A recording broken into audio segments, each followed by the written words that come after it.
Bonsoir à toutes et à tous et merci d'être au rendez-vous de ce 20h. Voici les titres.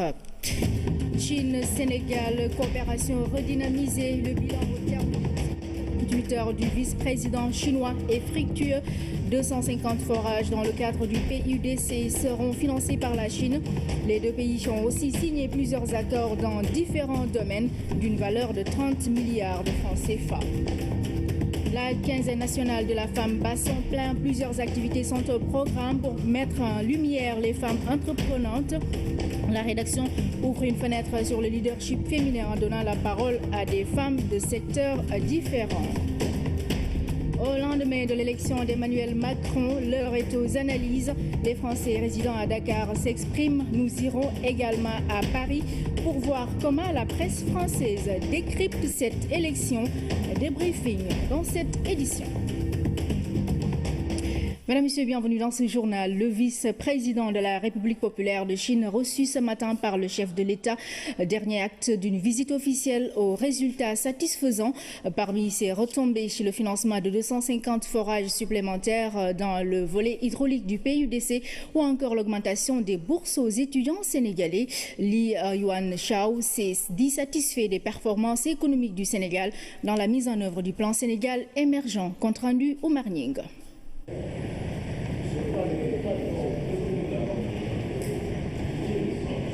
L'étape du palais est d'une importance certaine.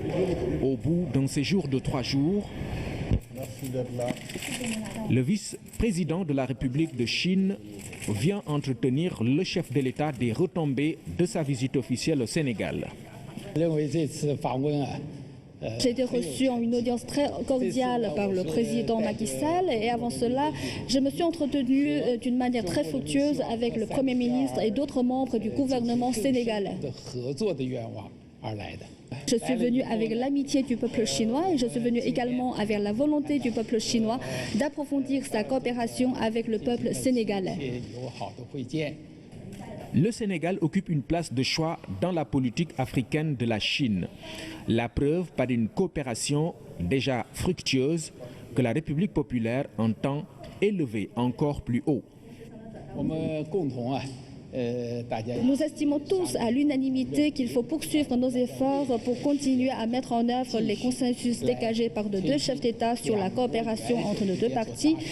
Pour promouvoir la mise en œuvre de toute cette coopération, le gouvernement chinois a décidé de fournir pour l'année 2017 à la partie sénégalaise une aide sans contrepartie de 300 millions de yuan.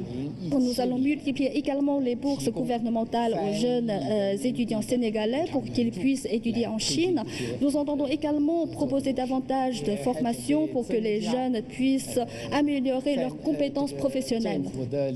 Nous sommes bons amis, bons partenaires entre nous et je suis sûr qu'après cette visite, nous allons renforcer davantage notre amitié et notre partenariat. Et nous voyons que sous la direction du président Macky Sall, vous œuvrez activement pour la mise en œuvre du plan Sénégal émergent et on constate une très belle performance sur le plan économique et les conditions de vie des Sénégalais s'améliorent de jour en jour. Nous nous en réjouissons du fond du cœur et nous sommes sûrs que vous aurez un avenir encore plus radieux. Le président Macky Sall s'est félicité des résultats de cette visite. Il s'est réjoui de voir les relations portées au niveau où il l'avait souhaité avec son homologue Xi Jinping. Élevons à la dignité de grand officier dans l'ordre national du Lion. En remettant l'insigne de grand officier dans l'ordre national du Lion à son hôte, il exprime la reconnaissance du peuple sénégalais à la Chine. La décoration est doublée d'un échange de cadeaux. Puis, les deux délégations se retrouvent autour d'un déjeuner que le président Macky Sall a offert en l'honneur du vice-président chinois qui rentre très satisfait de son voyage au Sénégal. La visite du vice-président chinois confirme la singularité de la coopération entre les deux pays, une relation élevée au niveau stratégique global. Conformément à la volonté des deux chefs d'État, le Premier ministre Mohamed Boun Abdallah Dionne revient ici sur les résultats de cette visite au micro de Oumar Nying. Le président Macky Sall et le président Xi Jinping avaient décidé ensemble d'élever notre coopération à un niveau stratégique global. C'est le plus haut niveau de coopération que la Chine entretient avec les États du monde. La Chine s'est déjà distinguée dans le financement de nos infrastructures avec des projets structurants tels que Ila Touba, l'autoroute Thiès-Touba, mais aussi l'autoroute Thiès-AIBD-Mbour et AIBD-Thiès. Récemment, le pont de Foundiougne a été également financé par la Chine. Ça, c'est le secteur des infrastructures. Mais il y a d'autres secteurs. La culture, très important, après les projets structurants du Grand Théâtre, après également le projet du musée des civilisations noires. Ce matin, le vice-président Li a inauguré le centre Confucius, qui est donc un centre pour promouvoir la langue chinoise dans notre pays. Beaucoup de Sénégalais parlent déjà le chinois et nous nous félicitons de la décision des autorités chinoises de porter de 50 à 60 le nombre de bourses qui sont délivrées aux étudiants sénégalais pour la Chine à partir de cette année. Également, plus de 200 bourses ont été attribuées lors de cette importante visite du vice-président Li. Il a confirmé au président Macky Sall plus de 200 bourses pour des stages professionnels qui vont être organisés à partir de cette année en Chine. C'est un deuxième volet de notre coopération. Troisième volet, et il faudrait s'en féliciter, le vice-président Li vient de confirmer au président de la République, son Excellence M. Macky Sall, le financement du PUDC dans son volet hydraulique rural pour plus de 250 forages supplémentaires qui vont être réalisés au Sénégal. C'est cela l'inclusion sociale souhaitée par le président de la République et la promotion d'une économie rurale et plus globalement des infrastructures rurales. C'est cela également le plan Sénégal émergent. C'est certes la transformation structurelle de notre économie, mais c'est également l'inclusion sociale. Enfin, projet important qui a retenu beaucoup l'attention lors des échanges avec le président de la République, son Excellence M. Macky Sall, c'est le parc industriel de Diamniadio. Et le vice-président Li a confirmé toute la disponibilité de la partie chinoise à promouvoir et la création de valeur ajoutée au Sénégal et la promotion de l'emploi, notamment l'emploi industriel. C'est comme cela que nous voyons également la transformation structurelle qui est l'axe majeur du plan Sénégal émergent. Donc au total, c'est une coopération qui se porte très bien et qui a aujourd'hui des résultats. Nous sommes aujourd'hui le premier pays exportateur au monde en Chine d'arachide et de produits oléagineux qui tournent autour. C'est déjà encourageant et c'est d'autres perspectives également qui s'ouvrent pour le Sénégal. Autre temps fort de cette visite du vice-président chinois, c'est la signature de 2 accords d'une valeur de 30 milliards de francs CFA, l'un pour appuyer le projet de musée des civilisations noires et la construction du ministère des Affaires étrangères, et un autre concerne le projet d'extension de l'hôpital pour enfants de Diamniadio. Les précisions de Amadou Aramtiam. Un tête-à-tête entre le Premier ministre et le vice-président, premier acte d'une séance de travail dont la prolongation s'est jouée dans la salle de conférence de la primature. Un dernier acte illustratif à bien des égards de la qualité de la coopération entre les deux pays. Le Sénégal et la Chine, dans le cadre de leur coopération, ont lancé beaucoup de projets. Sur le plan des infrastructures, vous avez l'autoroute Ila Touba, comme l'autoroute AIBD Mbour-Thiès, le pont de Foundiougne.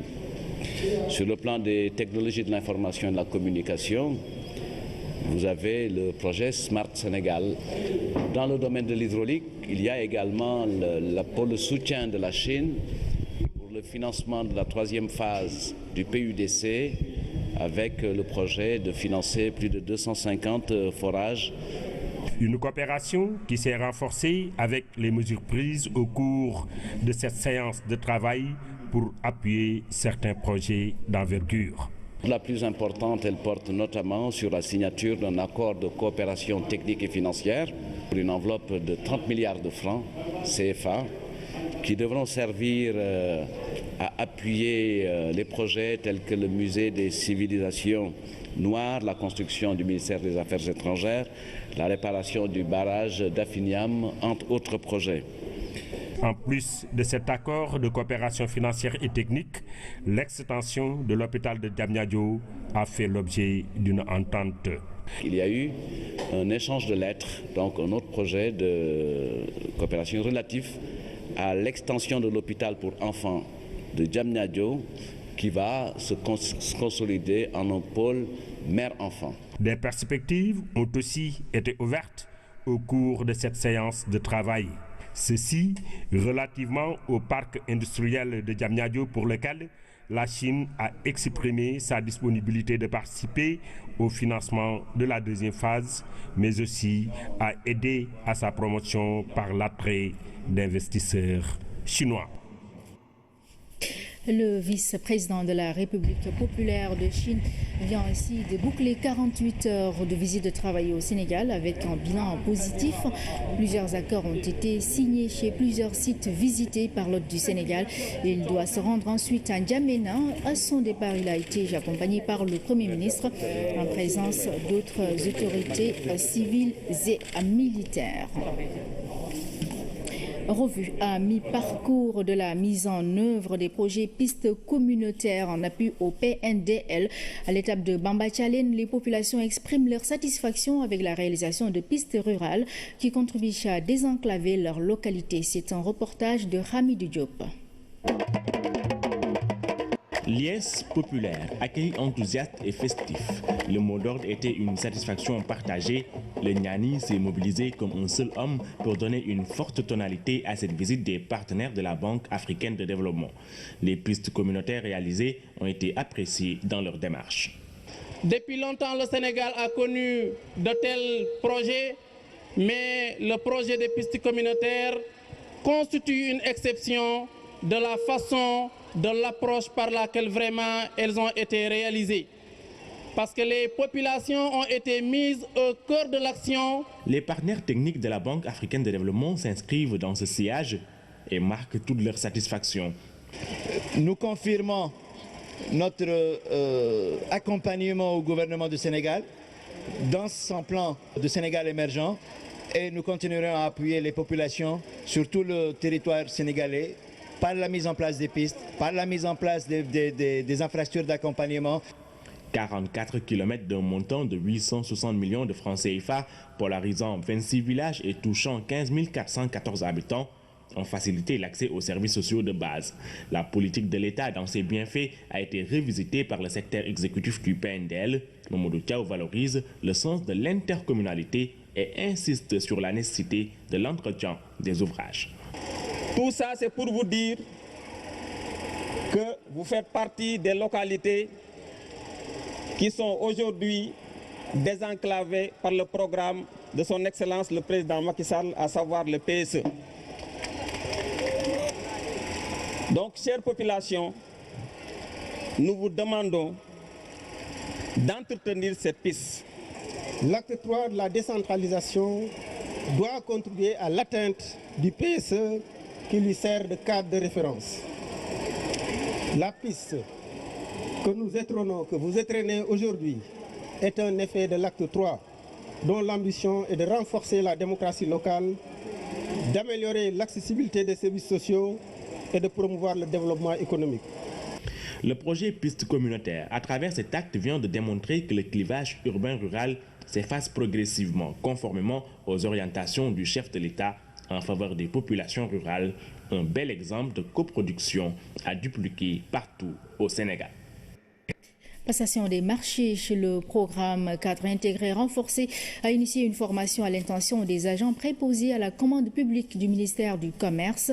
Objectif, permettre aux acteurs intervenant dans le processus de passation des marchés d'actualiser leurs connaissances en la matière. Compte rendu Fanta Bachi. Passation des marchés publics et gestion des finances. La modernisation du secteur est devenue un enjeu majeur et des réformes sont déjà en cours dans les procédures.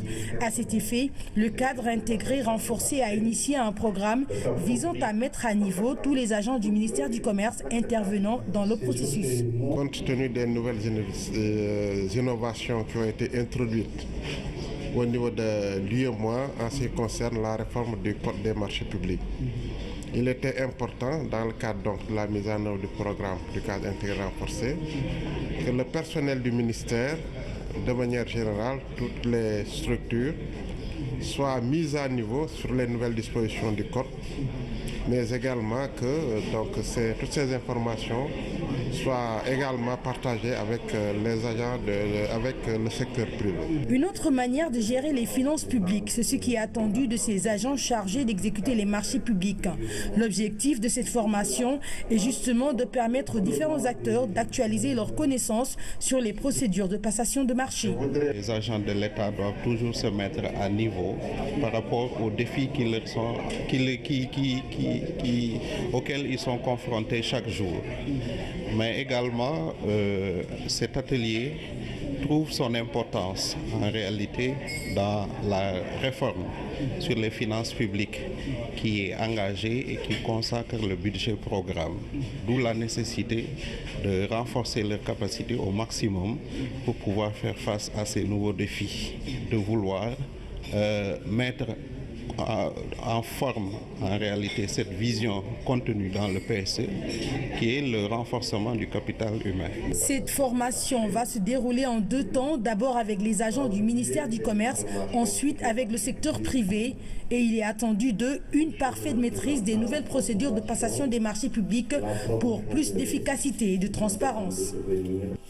Et puis l'autorité de radioprotection de la sûreté nucléaire et l'Agence internationale sur l'énergie nucléaire ont tenu un atelier régional sur le développement des ressources humaines dans le domaine de la sécurité nucléaire.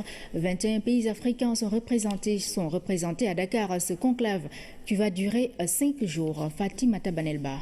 Les technologies nucléaires sont de plus en plus présentes dans le continent africain. Ces substances nucléaires si utiles peuvent parfois s'avérer très dangereuses. Pour leur bonne utilisation, des ressources humaines qualifiées sont nécessaires. Il est important que les pays puissent identifier les besoins de ressources humaines qualifiées pour pouvoir utiliser ces technologies.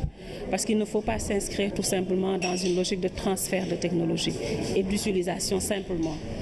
Mais il faut s'inscrire dans une logique de pouvoir avoir des ressources humaines qualifiées, ayant des compétences spécifiques pour pouvoir donc utiliser ces technologies-là et pouvoir les améliorer. Identifier les besoins en formation pour faire face aux menaces. Pour cela, l'autorité de radioprotection de la sûreté nucléaire sera accompagnée par l'AIEA. L'AIEA fait beaucoup de formations dans nos pays.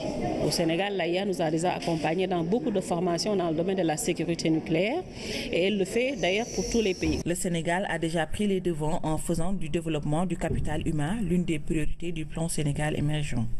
Il est clairement établi que nous devons disposer d'un capital humain de qualité pour relever les nombreux défis qui s'opposent à nous.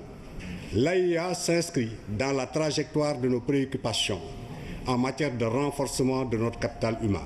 C'est parti donc pour 5 jours de réflexion, de partage d'expériences et de renforcement de capacités. Au sortir de ce conclave, ces ressources humaines africaines seront plus outillées à venir à bout des questions nucléaires. Le Sénégal compte tirer profit du dividende démographique en investissant dans la jeunesse.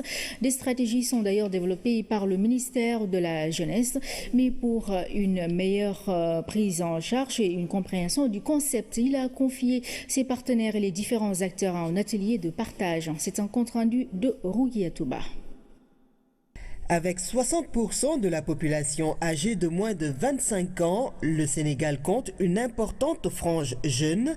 Cette jeunesse est placée au cœur de la capture du dividende démographique, un concept que le ministère de la Jeunesse veut faire comprendre afin de définir des stratégies efficaces après un questionnement. Comment faire de sorte que cette grande population jeune puisse être transformé en acteur de développement, être transformé en acteur de croissance.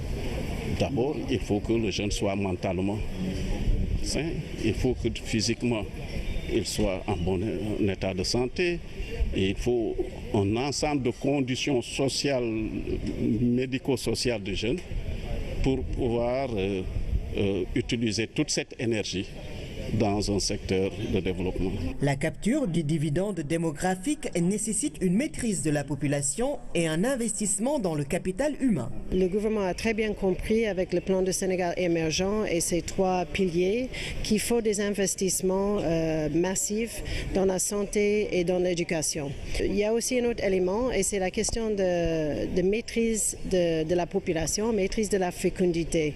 Tout simplement, pour avoir un dividende démographique, il faut que le nombre de personnes en charge ne dépasse largement le nombre de personnes qui travaillent. Plusieurs stratégies sont développées par le ministère de la Jeunesse avec l'appui de ses partenaires, parmi lesquels le Fonds des Nations Unies pour la population, des stratégies pour faire de la jeunesse un capital pour le développement. Nous restons avec les jeunes. 3000 d'entre eux vont bientôt suivre une formation pour être agents de sécurité de proximité. En prélude à cette formation, ils ont pris part à un panel d'experts qui a pour thème la promotion des valeurs et l'émergence. Fatoumata Savané. Sur 27 000 candidats, ils sont 3 000 à être sélectionnés pour accéder à la formation afin de devenir des agents de sécurité de proximité. Mais avant la formation, ce panel qui a pour thème la promotion des valeurs et l'émergence. À chaque fois qu'on parle de développement, on a beaucoup tendance à réfléchir sur les aspects matériels en ignorant le facteur humain. L'importance de cette dimension humaine n'a guère laissé indifférents les pouvoirs publics de la seconde alternance sénégalaise, avec l'insistance sur la gestion adéquate des fonds publics, la promotion des valeurs civiques, on l'a vu à travers les actions du chef de l'État, l'éducation religieuse. Une tribune d'expression pour les différents orateurs. Ils ont exhorté les jeunes à rester patriotes et à incarner les valeurs républicaines, d'autant plus qu'ils ont le mérite de leur statut. On a fait le tri, on a sélectionné, on a pris parmi les meilleurs et vous êtes parmi les meilleurs. Ça, c'est important de le savoir. Si vous êtes là aujourd'hui, c'est parce que vous méritez cette place-là et nous souhaitons que ça continue. Nous vous souhaitons une bonne formation, une bonne entrée dans votre carrière professionnelle. L'investissement sur vos personnes, sur vos têtes, c'est un investissement à la fois républicain, social pour vous-même et les populations, mais également c'est un investissement pour la sécurité du pays. Un ASP, un métier, dès que vous sortez d'ici, automatiquement les formations vont être prises en charge par notre agence. Dès que vous sortez ici, la couverture maladie va être prise en charge. Le remboursement des produits pharmaceutiques de la même manière. Donc vous êtes formés aussi gratuitement. Et je pense que si avec un petit effort, je veux dire un petit effort, chacun va trouver le chemin de son destin. Le plan Sénégal émergent, dans un de ses axes, privilégie le capital humain, d'où l'importance de faire des jeunes ASP de futurs dirigeants et capables d'incarner tout ce qui est valeur morale et civique pour le Sénégal. État des lieux de la mise en œuvre de la fonction publique locale. 10 000 agents sont intégrés. Quelques difficultés subsistent tout de même dans le processus d'opérationnalisation. La direction des collectivités locales a fait le point sur la relance de cette mise en œuvre ce lundi au cours d'un atelier de partage. Compte rendu, Fatou Sakho. Adoptée en mars 2011, la loi portant création de la fonction publique locale a permis de donner un statut harmonisé à 10 000 agents des collectivités territoriales. Cela visait essentiellement à avoir un statut clair et harmonisé pour l'ensemble des travailleurs des collectivités territoriales, mais également à mettre en place un dispositif pour sécuriser de manière pérenne les emplois des travailleurs des collectivités territoriales. Seulement, un manque de ressources et quelques contraintes juridiques et institutionnelles plombent le processus d'opérationnalisation. Sur le plan institutionnel, il y a plusieurs structures, dont le Conseil supérieur de la fonction publique locale, l'Agence de gestion de la fonction publique locale, qui tardent à être opérationnels. Nous avons plusieurs décrets qui ont déjà été élaborés, mais qui n'ont pas encore été adoptés. Il y a peu de ressources, pour ne pas dire aucune, des ressources aussi bien sur le plan financier que sur le plan humain. Pour permettre le parachèvement de cette réforme majeure pour les travailleurs des collectivités locales, les solutions seraient de mettre à la disposition des acteurs suffisamment de ressources pour parachever cette réforme-là, mais également de poursuivre les négociations pour que les différentes institutions pour la mise en œuvre de la fonction publique locale puissent être opérationnelles. Si aujourd'hui la fonction publique locale est paritaire à celle de l'État, beaucoup de points sont encore en suspens. Les échos de la quinzaine de la femme, la caravane a fait cap sur Matam dans le cadre d'une tournée nationale. Cette caravane est axée cette année sur la sensibilisation des femmes sur les nombreuses réalisations du plan Sénégal émergent. Il s'agit de montrer l'importance de cette politique dans l'autonomisation des femmes au Sénégal. Nous suivons tout cela avec Lamine Touré. Matam, à Dabia, Odeye, pour être plus précis, forte mobilisation. Elles sont venues de partout pour accompagner la caravane de la quinzaine de la femme. Pour cette édition, le plan Sénégal émergent a été choisi comme thématique d'échange et de partage dans son volet développement local. Pour ces femmes, cette vision d'émergence a permis de rentabiliser leurs activités économiques. Des produits certifiés issus de la région sont exportés partout en Europe grâce à un accompagnement conséquent de l'État et de ses partenaires techniques et financiers. Des investissements réalisés dans le cadre du programme de renforcement des dynamiques de développement économique et social ont mis en évidence toutes les potentialités des localités comme Ranérou et Dabia, pour ne citer que cela. Cette caravane de la quinzaine de la femme a été une occasion pour le ministre de la Femme d'accentuer la sensibilisation sur les enjeux du PSE dans le monde rural, car l'État a vite compris que rien ne se fera au Sénégal sans l'apport de la base, une base dynamique qui est déjà en train de jouer sa partition dans l'émergence nationale. Elles sont femmes et leaders. Quel regard portent-elles sur le leadership dans un pays, voire un monde où les femmes continuent de se battre pour être au devant de la scène? Dans ce reportage, Mariba, experte comptable et docteur Anta Sané universitaire, nous livre leurs opinions et c'est avec Aram Dao.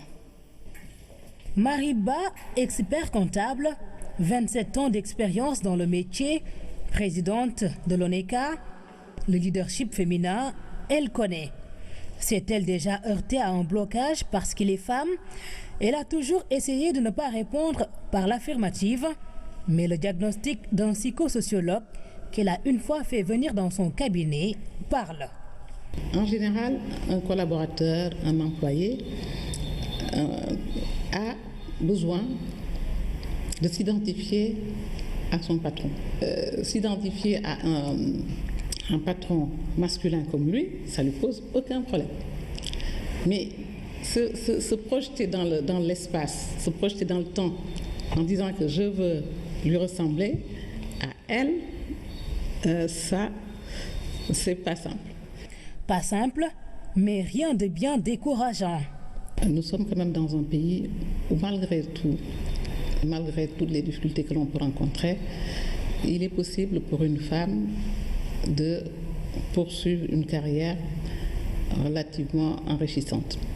Maintenant, quand il s'agit de faire carrière au sein d'une grande entreprise, d'un réseau d'entreprises, je ne dis pas qu'il y a un blocage, mais je constate tout simplement que rares sont les conseils d'administration où moi je rencontre des femmes. Une femme à la baguette, un de ses collègues pour nous dire ce qu'il en pense. Je vois une attitude d'exigence dans le travail, une préoccupation de la qualité. Elle cherche la conciliation chaque fois dans le travail pour essayer d'améliorer, avoir le meilleur de ce qu'on fait. C'est ce qu'il appelle une touche féminine, cette touche qui suit Dr Anta Sané, celle qui a eu à coordonner les activités des jeunes leaders, qui a milité aux côtés de Hillary Clinton et qui enseigne les sciences po à l'université d'Howard, raconte son expérience. Dans mon département, j'étais la plus jeune femme parmi beaucoup d'hommes et de femmes qui étaient beaucoup plus âgés que moi. Donc les obstacles étaient liés plus ou moins au choix, par exemple, des matières, à l'effectif. Après, À travers les évaluations avec les étudiants, justement, ça les a convaincus que je pouvais dispenser ces cours. La Sénégalaise finira par diriger l'association des universitaires noirs américains, ce qui lui fait dire que les femmes peuvent être inarrêtables. Mais pour ça, il faut vraiment qu'elles aient beaucoup de rigueur, beaucoup d'ambition, beaucoup de courage. Et je dirais ce qui est plus important pour les femmes, c'est vraiment d'avoir de l'audace, à aspirer à atteindre les sommets. Mais être leader se mérite. Il faut aussi éviter plus ou moins ce syndrome de femmes qui sont fabriquées plus ou moins, des femmes leaders fabriquées, c'est-à-dire où on voit sur papier qu'elles sont leaders, mais qui n'ont pas la capacité d'être leaders. Pour revenir encore une fois au Sénégal, je crois que le leadership féminin a de beaux jours devant nous. Une chose est sûre, il ne semble plus loin ce moment où la question du leadership féminin sera dépassée dans un pays où les femmes comptent exercer tous leurs droits. Voilà pour le reportage consacré au leadership féminin en cette quinzaine nationale de la femme. Retour sur l'élection d'Emmanuel Macron. Les 25 000 Français établis au Sénégal ont suivi avec intérêt cette élection. Justement, 87% d'entre eux ont justement voté Macron contre 13% pour Le Pen. Ils se prononcent dans ce reportage ainsi que leur ambassadeur. C'est avec Seydina Alioune Fall. L'Afrique n'a pas été insensible à l'élection d'Emmanuel Macron. Au Sénégal, où résident près de 25 000 ressortissants français, la victoire du leader d'En Marche a été saluée par le président de la République. Le message très chaleureux qu'a adressé le président Macky Sall au président Macron, quelques instants seulement après son élection. Et donc c'est un message d'espérance. Au Sénégal, 87% des électeurs français ont voté pour Macron et 13% pour Marine Le Pen, avec un taux de participation de 39% comme au premier tour. Moi, je pense comme beaucoup de gens, on est soulagé d'avoir évité le pire. Après, c'est vraiment dommage, encore une fois, qu'on doive faire un vote par dépit. Pas forcément voter pour les candidats qui nous intéressent vraiment, mais faire un choix vraiment stratégique, donc qu'il n'est pas tant que ça au long terme. Voilà. Et nous sommes très satisfaits de l'élection d'Emmanuel Macron. On avait très peur du passage de Marine Le Pen au deuxième tour.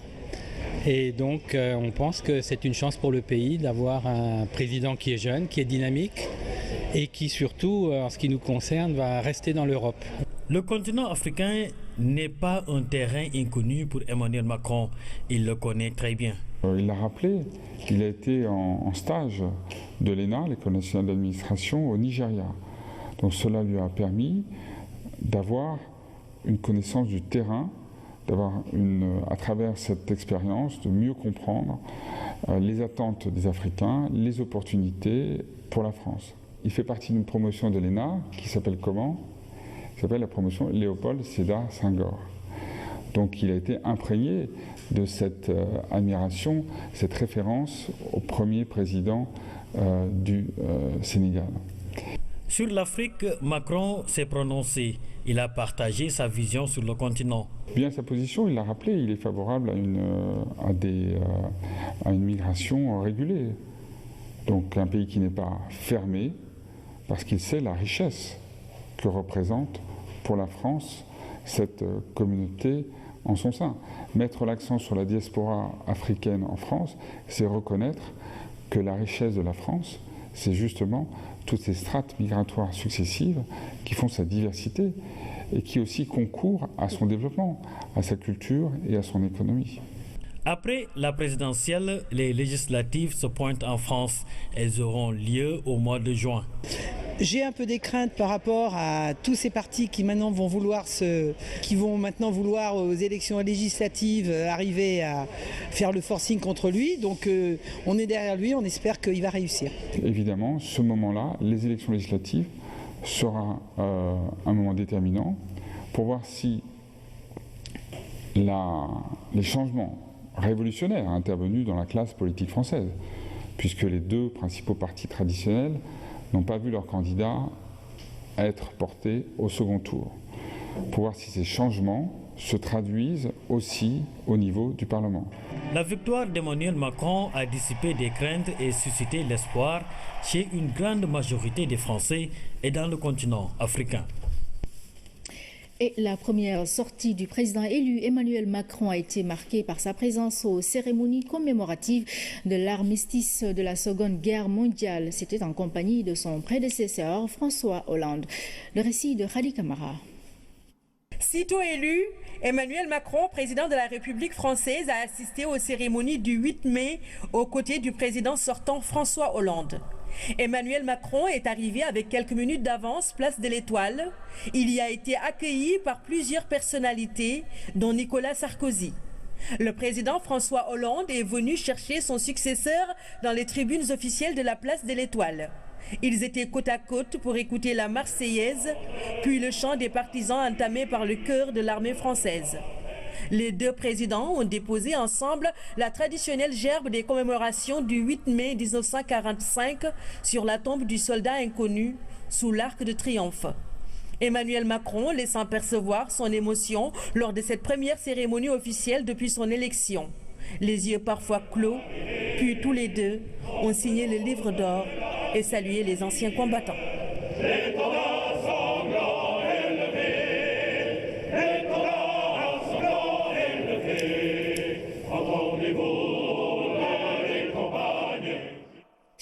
François Hollande, dont le mandat s'achève officiellement dimanche 14 mai à minuit, a annoncé en marge de ces cérémonies que la passation du pouvoir aura lieu le même jour. Nous restons toujours avec cette élection. Emmanuel Macron est donc le nouveau président de la France.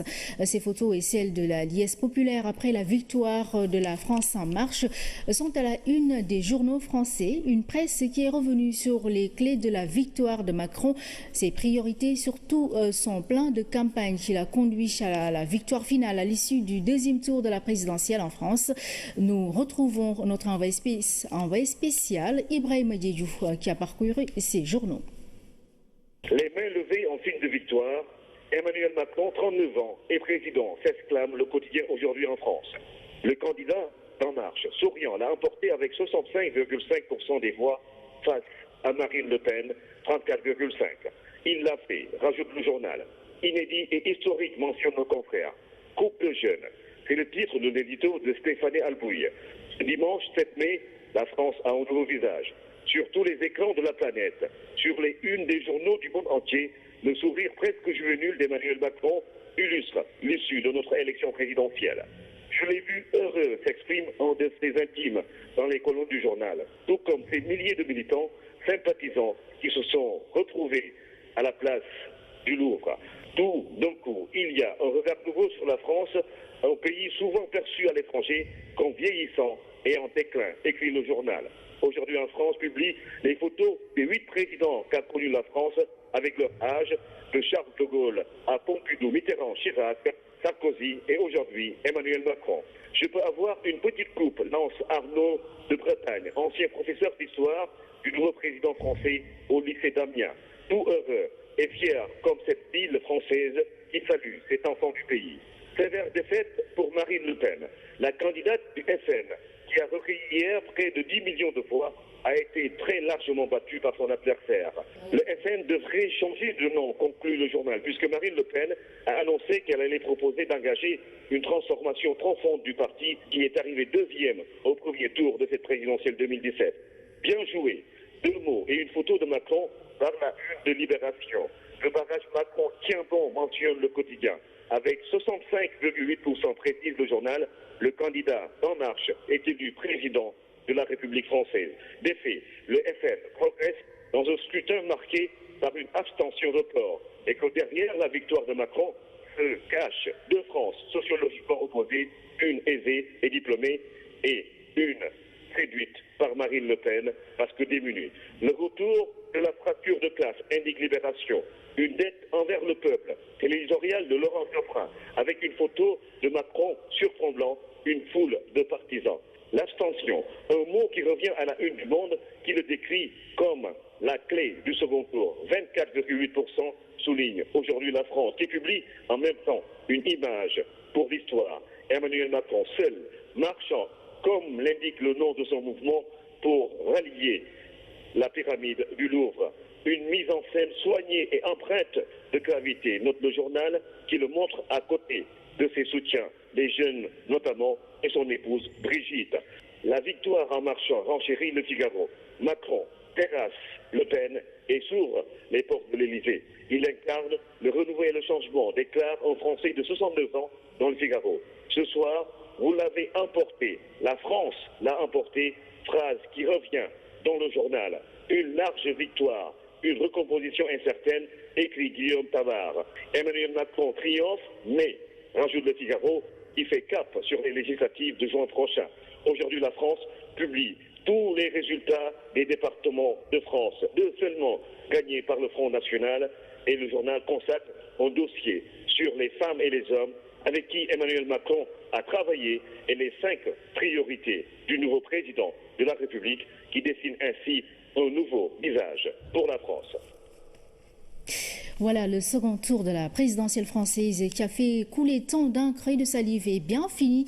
Dans la finale Macron-Le Pen, il n'y a pas eu de match, donc la candidate FN fait moitié moins bien que son adversaire qui vient bousculer l'échiquier politique. Sa lourde défaite fait de son rival le plus jeune locataire de l'Élysée. Macron, un jeune président dans un vieux palais. C'est une chronique signée Oumar Diaw. Sa victoire à l'issue d'un second tour d'incertitude a finalement été nette et sans bavure. La fille Le Pen, ouvertement soutenue par Nicolas Dupont-Aignan, qui se voyait déjà dans le costume de Premier ministre, aura appris à ses dépens que l'union fait la force, même si ce n'est qu'une unité de façade et de circonstances face à la vague déferlante de l'extrême droite. À y regarder de près, cette issue n'est qu'une demi-surprise, car en dépit des hésitations, des tentations et des abstentions ou des votes blancs, il était difficile d'avoir un renversement de situation en faveur du FN qui semblait avoir épuisé son bassin électoral. La France a joué à se faire peur et aujourd'hui le camp Marine Le Pen se considère comme la principale force d'opposition au nouveau président français. Emmanuel Macron avait baptisé son mouvement En Marche. Cette marche, pas si longue, d'un homme qui n'a pas encore soufflé 40 bougies, lui ouvre les portes du palais de l'Élysée que François Hollande sera bien obligé de quitter. Il cède les lieux au 8e président de la 5e République, celle-là que le général de Gaulle avait inaugurée en 1958, dans le doute en pleine guerre d'Algérie.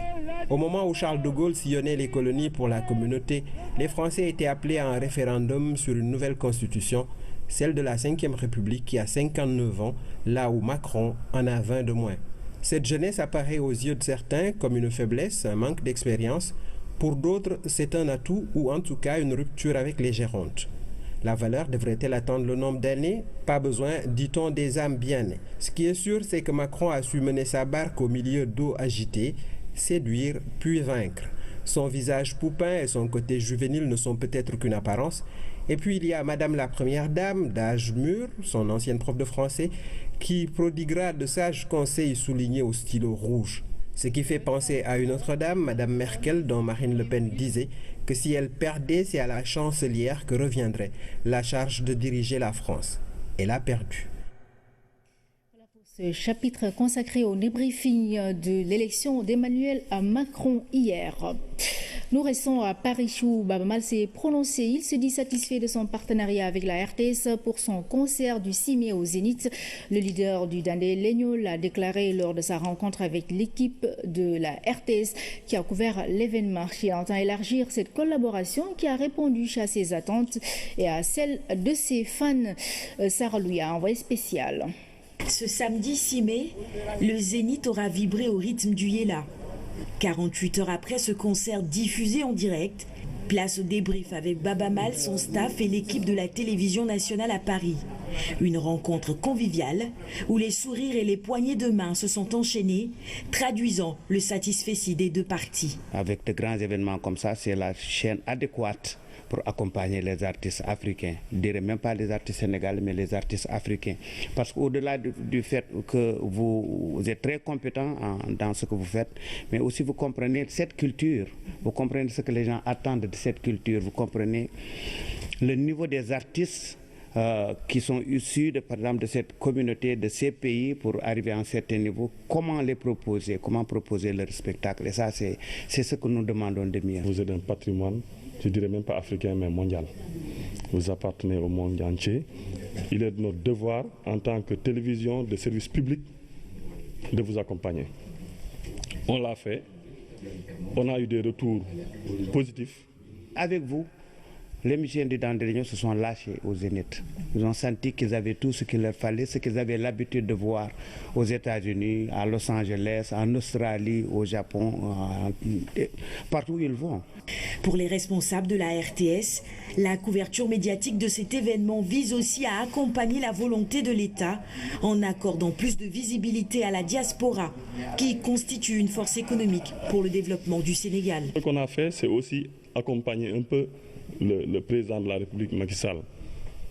Parce que dans 2 mois, la diaspora aura également l'inclusion sociale. Enfin, projet important qui a retenu beaucoup l'attention lors des échanges avec le président de la République, son Excellence M. Macky Sall, c'est le parc industriel de Diamniadio. Et le vice-président Li a confirmé toute la disponibilité de la partie chinoise à promouvoir et la création de valeur ajoutée au Sénégal et la promotion de l'emploi, notamment l'emploi industriel. C'est comme cela que nous voyons également la transformation structurelle qui est l'axe majeur du plan Sénégal émergent. Donc au total, c'est une coopération qui se porte très bien et qui a aujourd'hui des résultats. Nous sommes aujourd'hui le premier pays exportateur au monde en Chine d'arachide et de produits oléagineux qui tournent autour.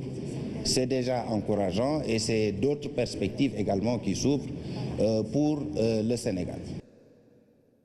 Autre temps fort de cette visite du vice-président chinois, c'est la signature de 2 accords d'une valeur de 30 milliards de francs CFA, l'un pour appuyer le projet de musée des civilisations noires et la construction du ministère des Affaires étrangères, et un autre concerne le projet d'extension de l'hôpital pour enfants de Diamniadio. Les précisions de Amadou Aramtiam. Un tête-à-tête entre le Premier ministre et le vice-président, premier acte d'une séance de travail dont la prolongation s'est jouée dans la salle de conférence de la primature. Un dernier acte illustratif à bien des égards de la qualité de la coopération entre les 2 pays. Le Sénégal et la Chine, dans le cadre de leur coopération, ont lancé beaucoup de projets. Sur le plan des infrastructures, vous avez l'autoroute Ila Touba, comme l'autoroute AIBD Mbour-Thiès, le pont de Foundiougne. Sur le plan des technologies de l'information et de la communication, vous avez le projet Smart Sénégal. Dans le domaine de l'hydraulique, il y a également pour le soutien de la Chine pour le financement de la 3e phase du PUDC, avec le projet de financer plus de 250 forages. Une coopération qui s'est renforcée avec les mesures prises au cours de cette... Bonsoir à toutes et à tous et merci d'être au rendez-vous de ce 20h. Voici les titres. Chine-Sénégal, coopération redynamisée. Le bilan au terme de 48 heures du vice-président chinois est fructueux. 250 forages dans le cadre du PUDC seront financés par la Chine.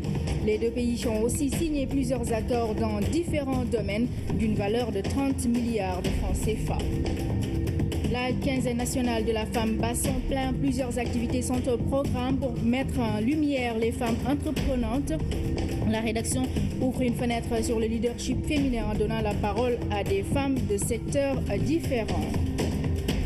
Au lendemain de l'élection d'Emmanuel Macron, l'heure est aux analyses. Les Français résidant à Dakar s'expriment. Nous irons également à Paris pour voir comment la presse française décrypte cette élection.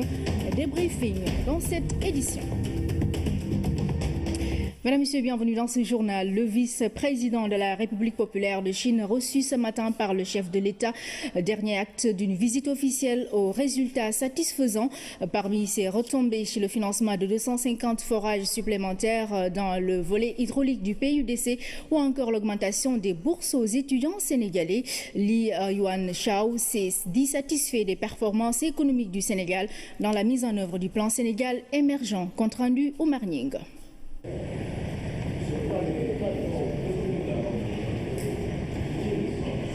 L'étape du palais est d'une importance certaine.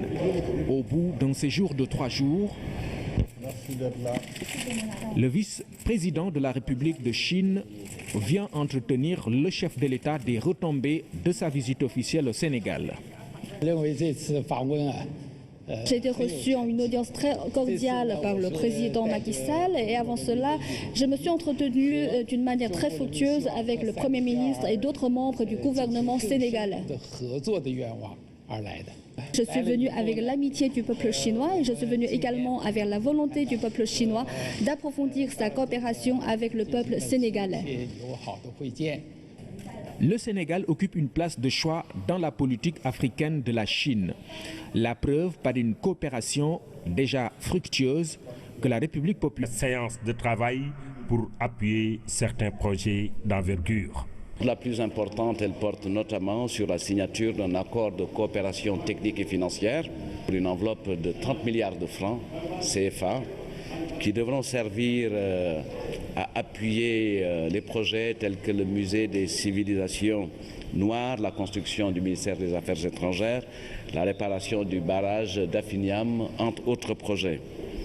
En plus de cet accord de coopération financière et technique, l'extension de l'hôpital de Diamniadio a fait l'objet d'une entente.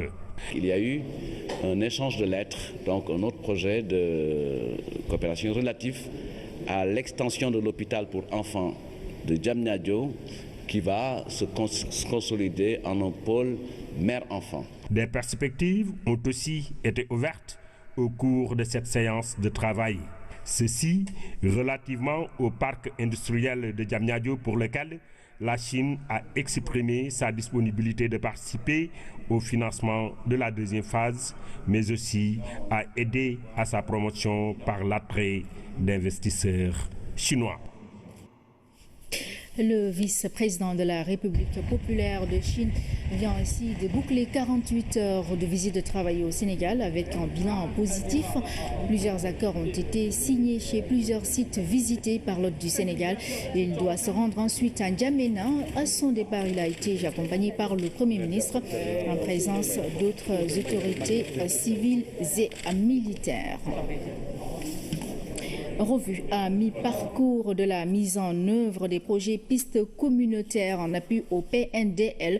À l'étape de Bamba-Tchalen, les populations expriment leur satisfaction avec la réalisation de pistes rurales qui contribuent à désenclaver leur localité. C'est un reportage de Hamidou Diop. Liesse populaire, accueil enthousiaste et festif. Le mot d'ordre était une satisfaction partagée. Le Niani s'est mobilisé comme un seul homme pour donner une forte tonalité à cette visite des partenaires de la Banque africaine de développement. Les pistes communautaires réalisées ont été appréciées dans leur démarche. Depuis longtemps, le Sénégal a connu de tels projets. Visite au micro de Oumar Nig. Le président Macky Sall et le président Xi Jinping avaient décidé ensemble d'élever notre coopération à un niveau stratégique global. C'est le plus haut niveau de coopération que la Chine entretient avec les États du monde. La Chine s'est déjà distinguée dans le financement de nos infrastructures avec des projets structurants tels que Ila Touba, l'autoroute Thiès-Touba, mais aussi l'autoroute Thiès-Aïbé-Dembourg et Aïbé-Thiès. Récemment, le pont de Foundiougne a été également financé par la Chine. Ça, c'est le secteur des infrastructures. Mais il y a d'autres secteurs. La culture, très important, après les projets structurants du Grand Théâtre, après également le projet du musée des civilisations noires. Ce matin, le vice-président Li a inauguré le centre Confucius, qui est donc un centre pour promouvoir la langue chinoise dans notre pays. Beaucoup de Sénégalais parlent déjà le chinois et nous nous félicitons de la décision des autorités chinoises de porter de 50 à 60 le nombre de bourses qui sont délivrées aux étudiants sénégalais pour la Chine à partir de cette année. Également, plus de 200 bourses ont été attribuées lors de cette importante visite du vice-président Li. Il a confirmé au président Macky Sall plus de 200 bourses pour des stages professionnels qui vont être organisés à partir de cette année en Chine. C'est un deuxième volet de notre coopération. Troisième volet, et il faudrait s'en féliciter, le vice-président Ly vient de confirmer au président de la République, son Excellence M. Macky Sall, le financement du PUDC dans son volet hydraulique rural pour plus de 250 forages supplémentaires qui vont être réalisés au Sénégal. C'est cela l'inclusion sociale souhaitée par le président de la République et la promotion d'une économie rurale et plus globalement des infrastructures rurales. C'est cela également le plan Sénégal émergent. C'est certes la transformation structurelle de notre économie, mais c'est également un temps élevé encore plus haut. Nous estimons tous à l'unanimité qu'il faut poursuivre nos efforts pour continuer à mettre en œuvre les consensus dégagés par nos deux chefs d'État sur la coopération entre nos deux parties. Pour promouvoir la mise en œuvre de toute cette coopération, le gouvernement chinois a décidé de fournir pour l'année 2017 à la partie sénégalaise une aide sans contrepartie de 300 millions de yuan. Nous allons multiplier également les bourses gouvernementales aux jeunes étudiants sénégalais pour qu'ils puissent étudier en Chine. Nous entendons également proposer davantage de formations pour que les jeunes puissent améliorer leurs compétences professionnelles. Nous sommes bons amis, bons partenaires entre nous et je suis sûr qu'après cette visite, nous allons renforcer davantage notre amitié et notre partenariat. Et nous voyons que sous la direction du président Macky Sall, vous œuvrez activement pour la mise en œuvre du plan Sénégal émergent et on constate une très belle performance sur le plan économique et les conditions de vie des Sénégalais s'améliorent de jour en jour. Nous nous en réjouissons du fond du cœur et nous sommes sûrs que vous aurez un avenir encore plus radieux. Le président Macky Sall s'est félicité des résultats de cette visite. Il s'est réjoui de voir les relations portées au niveau où il l'avait souhaité avec son homologue Xi Jinping. Élevons à la dignité de grand officier dans l'ordre national du Lion. En remettant l'insigne de grand officier dans l'ordre national du Lion à son hôte, il exprime la reconnaissance du peuple sénégalais à la Chine. La décoration est doublée d'un échange de cadeaux. Puis, les deux délégations se retrouvent autour d'un déjeuner que le président Macky Sall a offert en l'honneur du vice-président chinois qui rentre très satisfait de son voyage au Sénégal. La visite du vice-président chinois confirme la singularité de la coopération entre les deux pays, une relation élevée au niveau stratégique global. Conformément à la volonté des deux chefs d'État, le Premier ministre Mohamed Boun Abdallah Dionne revient ici sur les résultats de ces